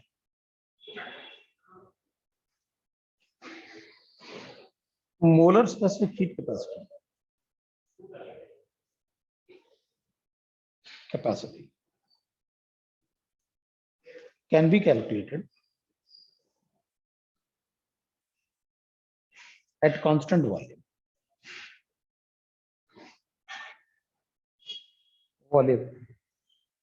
उसको अपन CV बोलते हैं, एंड एट कांस्टेंट प्रेशर पे भी कैलकुलेट कर सकते हैं, उसको CP बोलते हैं, where CP is always greater than CV, greater than CP। CP जो होता है वो हमेशा CV से बड़ा होता है, तो अपन कहेंगे ऐसा क्यों। तो चलो देखते हैं नेक्स्ट पेज पे ऐसा क्यों होता है कि CP हमेशा बड़ा होता है CV से। आप पहले लिख लो, फिर उसके बाद अपन चेक कर लेते हैं।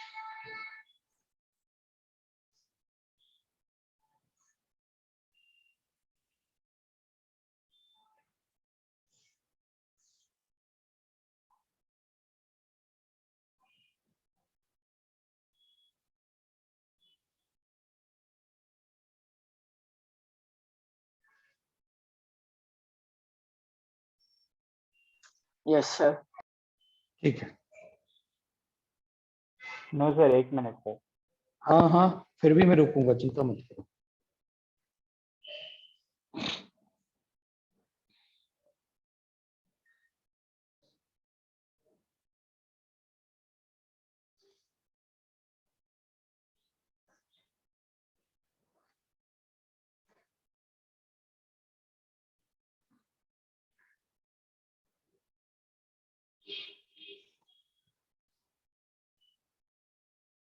हो गया सर।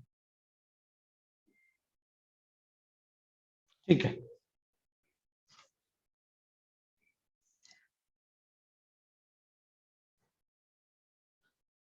अपन क्या कहेंगे, अपन ने कहा CP is always greater than CV, CP minus CV is equal to होता है R,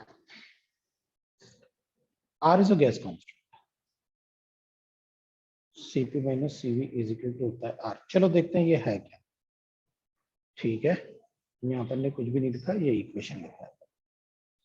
अपन क्या करेंगे, एक बार अपने का heat given to the system at constant volume, चल देखते हैं कि कांस्टेंट वॉल्यूम पे क्या होता है। मैंने इसमें 1 मोल गैस लिया, मैंने इसको ना Q हीट दिया, this is at constant volume we are talking about. अपन कांस्टेंट वॉल्यूम की बात कर रहे हैं, हम जितना भी हीट इसको देंगे ना, उससे सारा का सारा इसका टेम्परेचर इंक्रीज हो जाएगा। We know that Q is directly proportional to delta T। वो अपन को पता है। तो आप जितना भी इसका 1 डिग्री राइज करना है अपन, heat given to increase temperature, increase temperature by 1 degree centigrade, इसी को तो अपन सीवी बोलते हैं, हीट कैपेसिटी एट कांस्टेंट। तो अपन कहेंगे जितना भी अपन इसको हीट देंगे उससे इसका टेम्परेचर इंक्रीज हो जाएगा। This is a steel vessel, volume तो कांस्टेंट है क्योंकि स्टील का कंटेनर है, तो वॉल्यूम तो कांस्टेंट है। तो जो भी अपन हीट इसे देंगे उससे टेम्परेचर बढ़ेगा इसका, ठीक है। अपन कहेंगे ठीक है, अपन सेम कंडीशन बनाते हैं।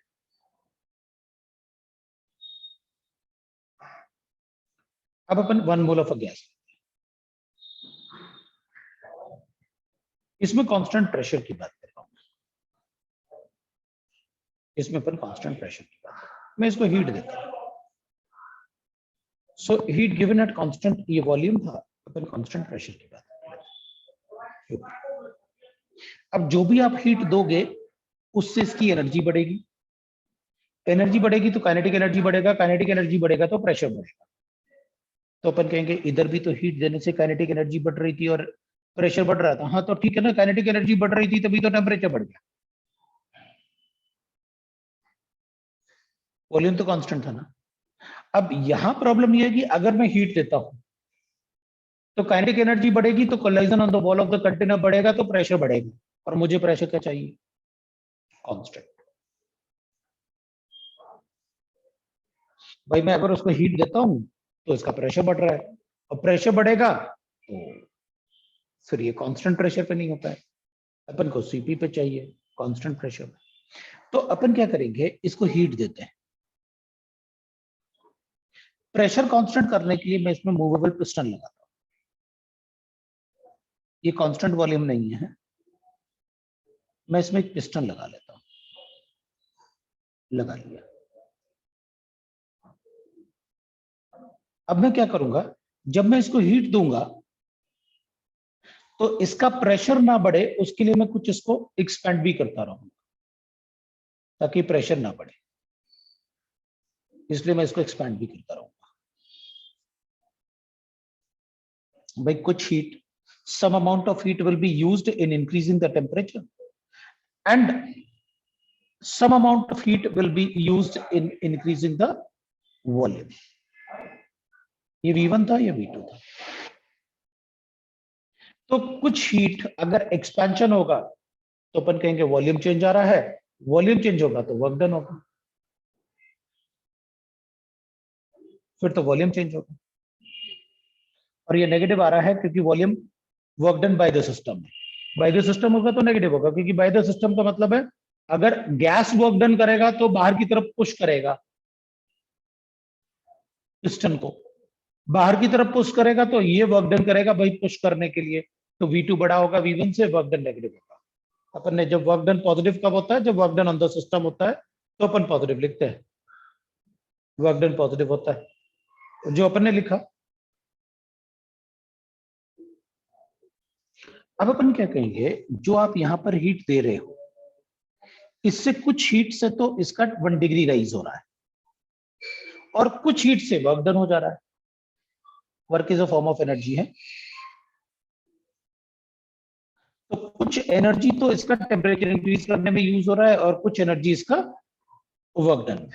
अपन ने मान लो अज्यूम कर लेते हैं कि इसका 1 डिग्री राइज करने के लिए 1 mole of a gas, same gas है दोनों में, 1 मोल ऑफ अ गैस के लिए मुझे 5 जूल देना पड़ा एनर्जी, और इसमें मुझे उतना ही गैस के लिए 1 डिग्री राइज करने के लिए मुझे 8 जूल देना पड़ा।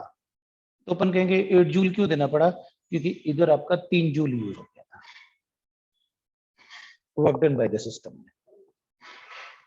Same condition, everything is same, but इसमें अपन को ज्यादा हीट देना पड़ेगा। मतलब हीट कैपेसिटी एट, इस केस में जो टेम्परेचर है वो अपन को ज्यादा देना पड़ रहा है, ज्यादा अपन को हीट देनी पड़ रही है at constant pressure rather than at constant work. कितना ज्यादा देना पड़ रहा है, जितना आपने वर्क डन किया। मतलब इन दोनों के बीच में जो डिफरेंस होगा वो कितना डिफरेंस होगा, 3 जूल्स का। और वो 3 जूल्स क्या है, वो है work done by the system at constant pressure. मतलब इसमें 8 जूल दिया, इसमें 5 जूल दिया, और ये 3 जूल है जो वर्क डन हुआ। तो आर क्या वर्क डन को रिप्रेजेंट करता है? हाँ, अपन को पता है ना, आर वर्क डन को रिप्रेजेंट करता है। What is R?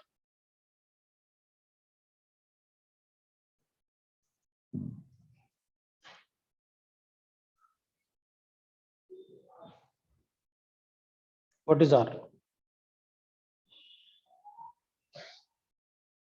R signifies the work done. PV क्या होता है? Work done by 1 mole of a gas.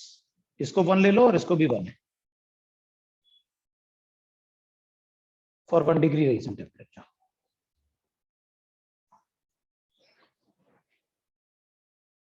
ये वर्क डन होता है। ये अपन ने पहले भी पढ़ा गया स्टेट में।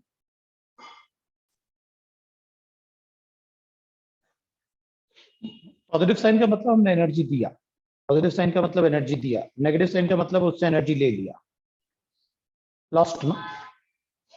तो अगर अपन इसको एनर्जी 8 इसलिए देना पड़ रहा है क्योंकि 3 से ये चेंज हो रहा है ना, वो है साइन का मतलब। भाई अपन ने थोड़ी देर पहले लिखा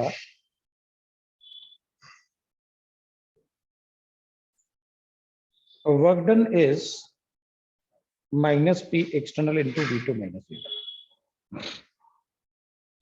for expansion. V2 will be greater than V1, therefore work done is met. For compression, अगर आप कंप्रेशन करोगे तो फाइनल वॉल्यूम छोटा होगा, मतलब V2 छोटा है।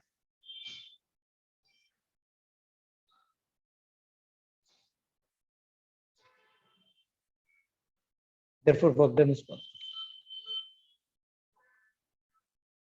तो यहाँ तो एक्सपेंशन हो रहा है ना, तो वर्क डन नेगेटिव होगा ना, फिर तो माइनस हो रहा है।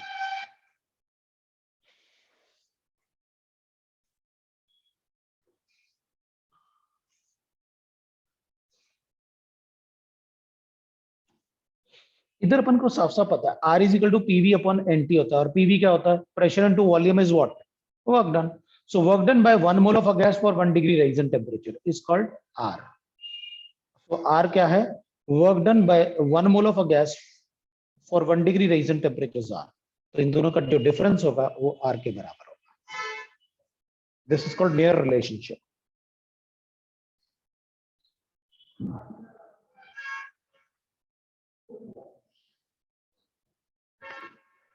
This is called near relationship. वो इक्वेशन बोलते हैं,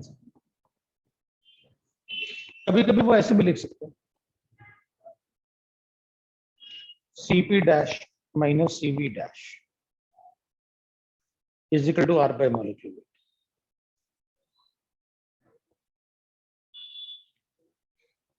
इसमें Cp dash and Cv dash is specific heat capacity.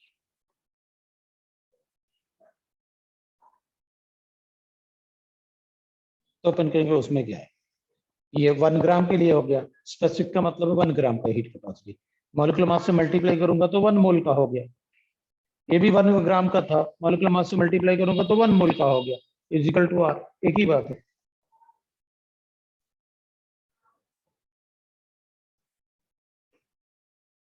तो अपन ऐसे भी लिख सकते हैं,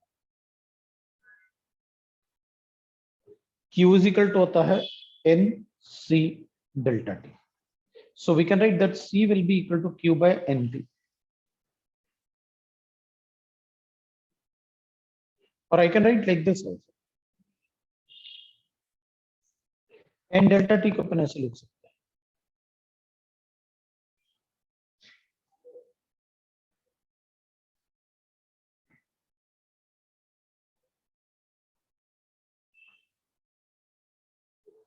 भाई जरूरत पड़ेगी तो मैं कुछ भी लिख सकता हूँ, उसमें क्या है।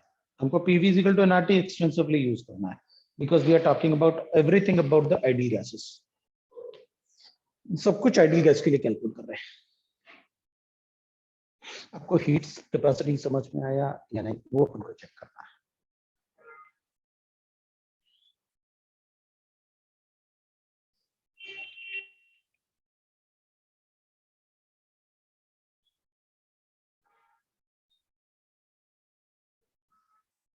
The ratio Cp upon Cv is called Poisson's ratio.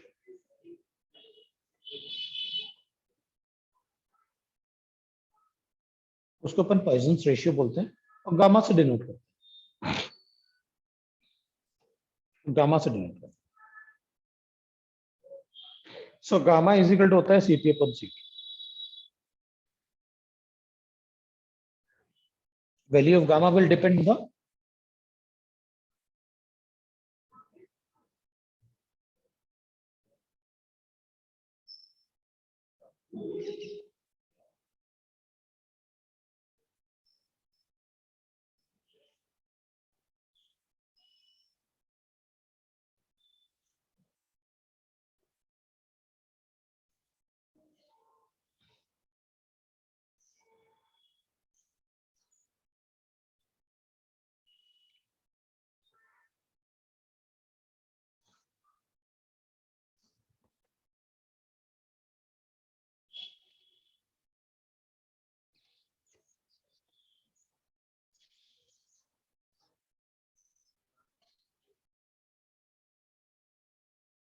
हो गया तो फिर नेक्स्ट पेज पे चले। No sir wait. हाँ सर। वो कोई नो बोल रहा है, अपन रुक लेते हैं उसके लिए भी 1-2 मिनट के लिए।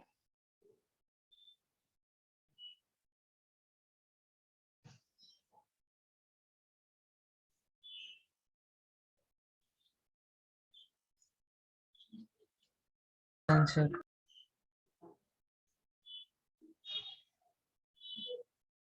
The ratio Cp upon Cv is equal to the gamma. Value of gamma depends on nature of gas.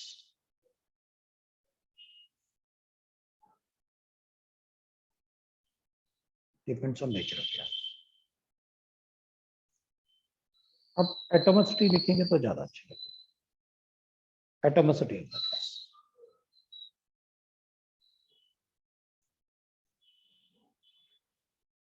So for monoatomic gases, gas sir gamma, तो ये टेम्परेचर पे नहीं करेगा वेरी? अपन टेम्परेचर पे मतलब पढ़ेंगे नहीं, करेगा, लिख देंगे अपन। चलो टेम्परेचर लिख दूंगा एक sentence. For diatomic gas gamma is equal to होता है 1.40, 1.666 होता है ये। फॉर ट्राइएटोमिक गैस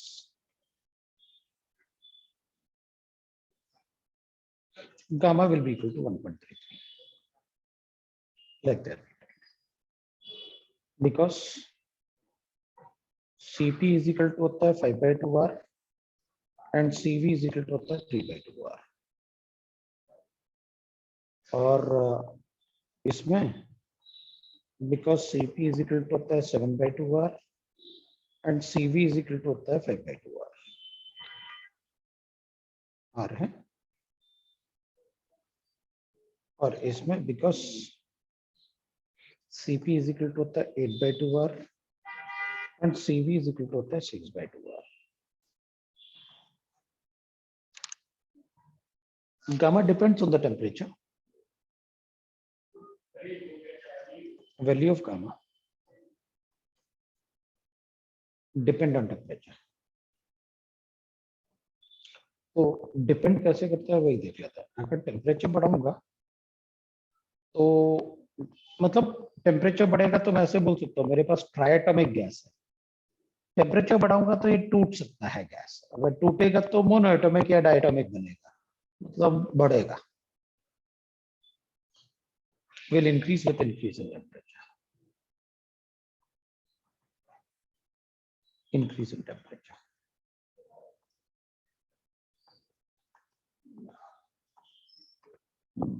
तो वो टेम्परेचर के साथ बढ़ सकता है, इसलिए अपन लिखेंगे कि भाई अगर मान लो ट्राइएटॉमिक गैस है, टेम्परेचर बढ़ाया, ब्रेक होके या तो डायटॉमिक बनेगा या मोनोटॉमिक, तो फिर बढ़ेगा, ऐसे बोल सकते हैं। तो अपन जब कभी पूछ सकते हैं इट डिपेंड्स ऑन टेम्परेचर, हाँ बोल देंगे हाँ it depends on.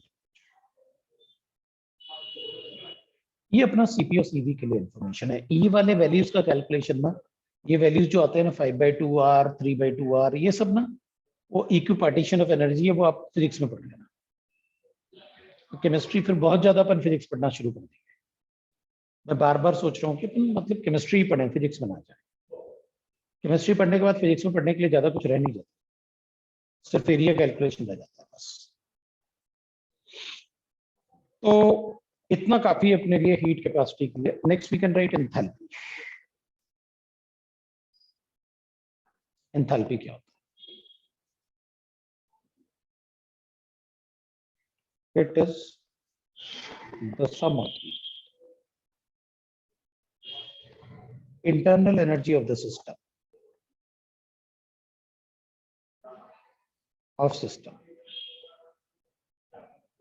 and the product of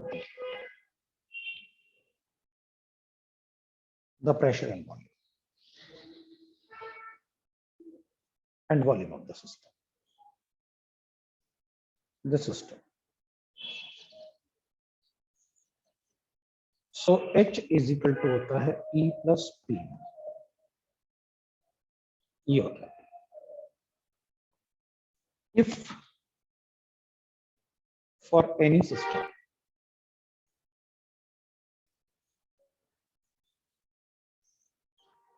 E1 is initial internal energy,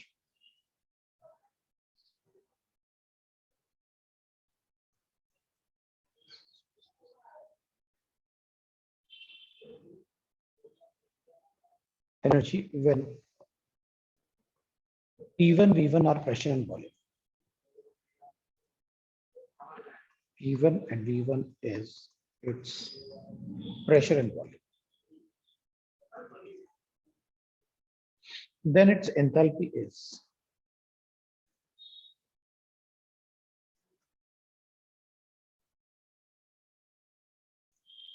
H1. But if P2 and V2 is final pressure and volume,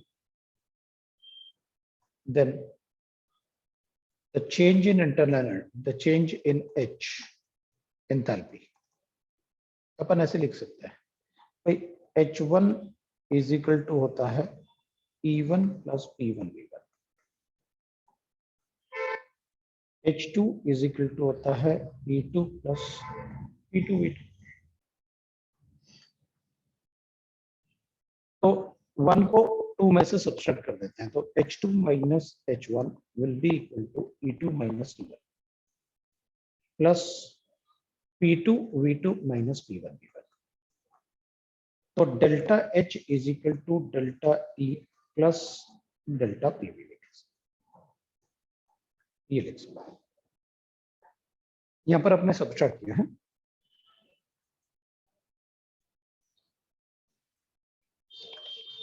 ये किया, so we get this.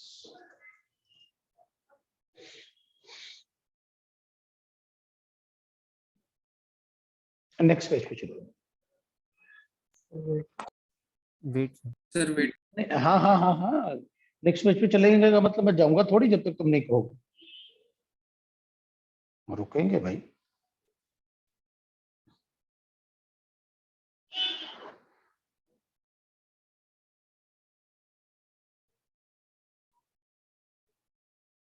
Done sir.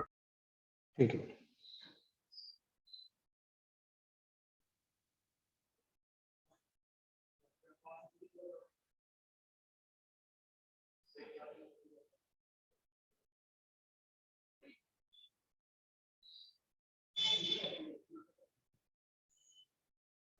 चलो देखते हैं next page पे चलते हैं। अब देख इक्वेशन 1 से लिख रहा हूं, इक्वेशन 1 से लिख रहा हूं। we get delta H is equal to delta E plus P delta V, delta PV.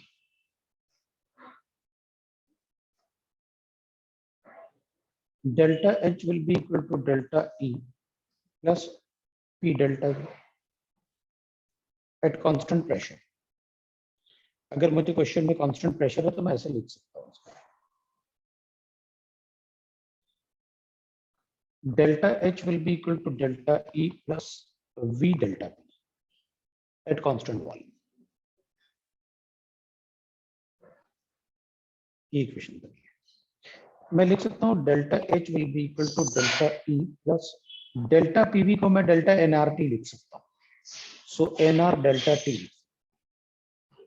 for expansion and compression and expansion. ये इक्वेशन 4 है। मैं इसको ऐसे भी लिख सकता हूँ, एक्सपेंशन कंप्रेशन इसलिए लिखा मैंने क्योंकि अपन ऐसे लिख सकते हैं delta PV will be equal to delta NRP. तो एक्सपेंशन कंप्रेशन में एन थोड़ी चेंज होता है, टी चेंज हो सकता है भाई, कंप्रेस करोगे तो टेम्परेचर बढ़ जाएगा। Delta H is equal to delta E plus delta NGRT लिख सकता हूं मैं फॉर केमिकल रिएक्शंस। अभी केमिकल रिएक्शन में क्या होगा, जैसे मान लो अपने पास N2 और 3H2 है, तो ये तो केमिकल, अगर ये केमिकली रिएक्ट कर जाए तो नंबर ऑफ मोल्स तो चेंज हो जाएंगे ना। हमने तो भाई 3 मोल हाइड्रोजन लिया था, 2 मोल नाइट्रोजन लिया था, तो 2 मोल्स क्या बन, 1 मोल नाइट्रोजन लिया था तो क्या बन गया, 2 मोल्स अमोनिया। इसमें तो हीट कैपेसिटी भी चेंज हो जाएगी क्योंकि ये डायटोमिक और ये टेट्राएटॉमिक हो गया, तो सब कुछ चेंज हो गया। तो अपन क्या करेंगे, डेल्टा एनजी लिख लेंगे, where delta NG is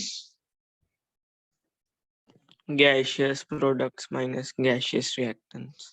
molar coefficient of sum of the molar coefficient of product minus sir यहाँ पे हमने डेल्टा टी क्यों नहीं लिया? डेल्टा टी इसलिए नहीं लिया ना कि एक पर्टिकुलर टेम्परेचर पे कैलकुलेट करते हैं ना अपन, जैसे अपन ने कैलकुलेट किया था तो इक्विलिब्रियम रिएक्शन में टेम्परेचर थोड़ी चेंज किया था जब अपन ने डेल्टा एनजी कैलकुलेट किया था, ओके सर। है ना, प्रोडक्ट माइनस रिएक्टेंट।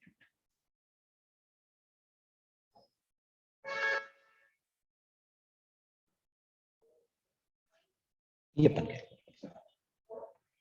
अब ये जो इक्वेशन लिखेंगे, these equations are applicable in all conditions.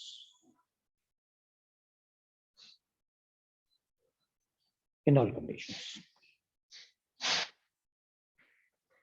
All conditions का मतलब हो गया कि अगर मुझे डेल्टा ई गिवन है और कांस्टेंट वॉल्यूम पे डेल्टा पी, मतलब प्रेशर चेंज, तभी मैं एंथैल्पी बता सकता हूँ। अगर मुझे एंथैल्पी गिवन है और कांस्टेंट प्रेशर पे मुझे डेल्टा वी गिवन है तो मैं डेल्टा ई बता सकता हूँ। मतलब इन रिलेशन को मैं कहीं भी यूज करके इनके बारे में, इक्वेशन के बारे में बता सकता हूँ। They are applicable in all conditions and at all places. आपको कभी भी डेल्टा एच डेल्टा ई का रिलेशन बताना है तो आपको कांस्टेंट प्रेशर पे चेंज इन वॉल्यूम गिवन है तब भी कैलकुलेट कर लोगे, अगर दोनों में चेंज गिवन है तब भी कैलकुलेट कर लोगे। आप ये सारे इक्वेशन यूज कर सकते हो कभी भी, लेकिन ये दो इक्वेशन जो है इनको आप तभी, इस इक्वेशन को लास्ट वाले को तभी यूज कर पाओगे जब केमिकल रिएक्शन, या आपने डेल्टा एनजी लिखा है, लेकिन इस केस में कंप्रेशन एक्सपेंशन में मोल्स थोड़ी चेंज होते हैं, मोल्स तो वही रहते हैं।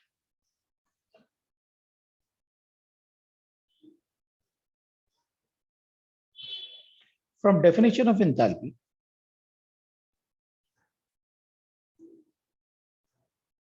we can write dH is equal to dE plus pdv लिखा था अपन ने, तो मैं इसकी जगह क्या लिख लेता हूं, nRT लिख लेता हूं, pt कर लेता हूं। ये वाली इक्वेशन लिखे अपन ने फ्रॉम इक्वेशन 4।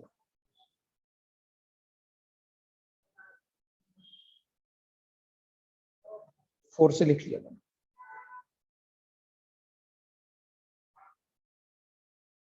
हाँ, रिवर्सिबल रिएक्शन है तो उसका भी डेल्टा एनजीएस ही कैलकुलेट करेंगे, फर्क नहीं पड़ेगा। इसको मैं ऐसे लिख लेता हूं, DH upon DT, D upon DT। मैं इसको ऐसे भी लिख सकता हूँ, DH upon DT minus D upon DT is equal to N। N तो नंबर ऑफ मोल्स है ना, R तो वर्क डन होता है। अपन D को हमेशा कैलकुलेट करते हैं कांस्टेंट वॉल्यूम पे, और DH को कैलकुलेट करते हैं, अगर कुछ मेंशन नहीं है तो DH को हमेशा अपन कैलकुलेट करते हैं कांस्टेंट प्रेशर पे। अगर कुछ मेंशन नहीं है तो कांस्टेंट वॉल्यूम पे अपन कैलकुलेट करते हैं क्या, DE। और अगर कुछ मेंशन नहीं है तो कांस्टेंट प्रेशर पे अपन DH कैलकुलेट करते हैं। आप इसको इससे कंपेयर कर लो।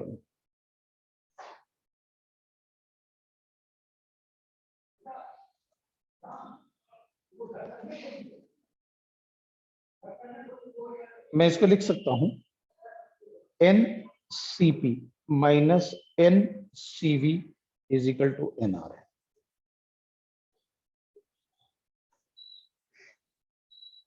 इस इक्वेशन को अपन इससे कंपेयर करें तो अपन क्या लिखेंगे भाई, NR है ना, ये नंबर ऑफ मोल्स, तो ये 1 मोल के लिए होता है तो N मोल्स के लिए N के लिए मल्टीप्लाई कर लिया, ये 1 मोल के लिए होता है तो N से मल्टीप्लाई किया, ये 1 मोल के लिए होता है तो N से मल्टीप्लाई किया, N तो कैंसिल हो गया, तो ये CP minus CV is equal to R आ गया।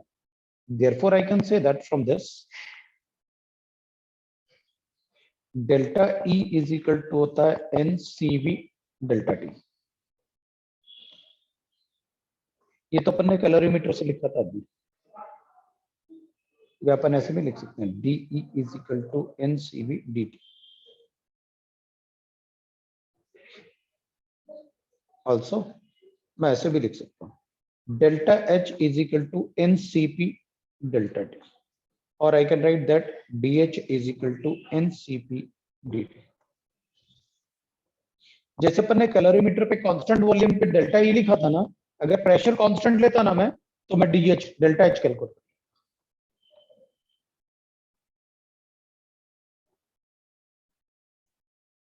These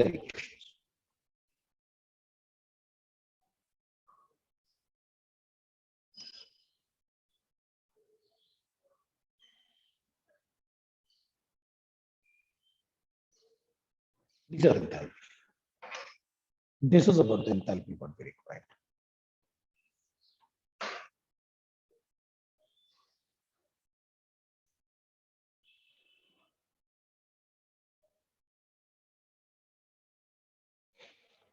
इससे आगे अपन type of process next time पढ़ेंगे। Types of process, isothermal process, isobaric process, like that ना, वो अपन नेक्स्ट टाइम पढ़ेंगे। फिर रिवर्सिबल इरिवर्सिबल प्रोसेस, उसके बाद अपन वर्क डन कैलकुलेशन करेंगे। एस ब्लॉक अपन ने अब तक डिस्कस नहीं किया, फिर तो अपन को नेक्स्ट क्लास में डिस्कस कर लेना चाहिए। मुझे लगा अपन एस ब्लॉक डिस्कस कर चुके हैं।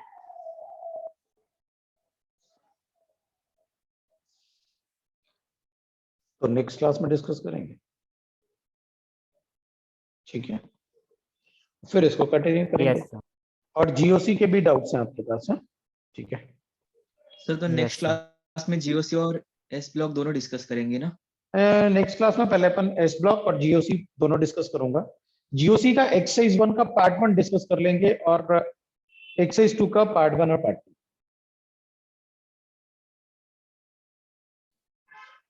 ओके चलो, और फिर इसको कंटिन्यू करेंगे। चलो भाई, thank you. Bye, sir. Thank you, sir. Bye, sir. Thank you. Bye. Bye, sir. Thank you. Okay, bye.